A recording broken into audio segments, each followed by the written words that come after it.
Hello everyone, তোমাদের সাথে নিয়ে চলে আসলাম একটি একদম সিম্পল একটা রান্না। তো এখানে আমি বেগুন, আলু, মটরশুঁটি, ফুলকপি সব কেটে নিয়েছি। এখানে ভাত বসিয়ে দিয়েছি।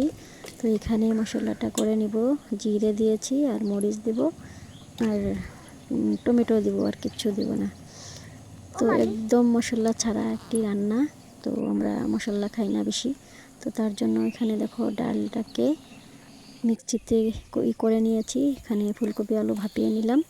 তো তারপরে দেখো এখানে নুন হলুদ দিয়ে ডালটাকে মেখে নিচ্ছি।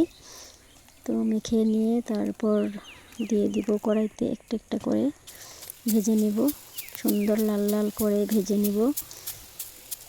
তো ভিডিওটা যদি তোমাদের ভালো লাগে তো অবশ্যই কমেন্ট করে বলবে।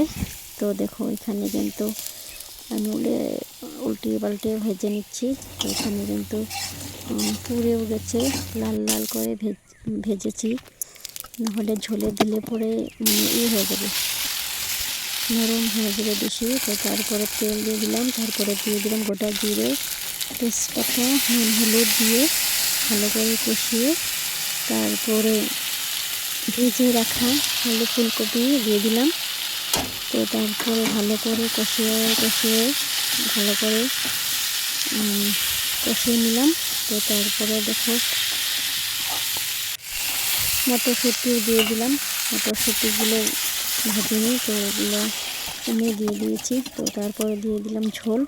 তো তারপর ঝোলটাকে ভালো করে জাল করে তারপরে দিয়ে দিলাম বড়াগুলো দিয়ে দিলাম, ডালের বড়া। তারপরে দেখো ভালো করে নেড়ে চেড়ে নামিয়ে নিলাম।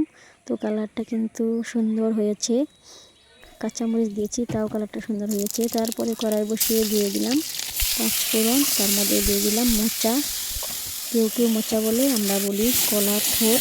তো সেটা হয়ে গেলে পরে এখানে মিষ্টি কুমড়াও সিদ্ধ করছি। তারপর দেখো এখানে মিষ্টি কুমড়া সিদ্ধ দিয়েছি। তারপরে সিদ্ধ হয়ে গেলে পরে পেঁয়াজ, লঙ্কা, শুকনো মরিচ, লঙ্কা দিয়ে মাখিয়ে তারপরে রেডি করে নিলাম। তো আজকের দুপুরের মেনু।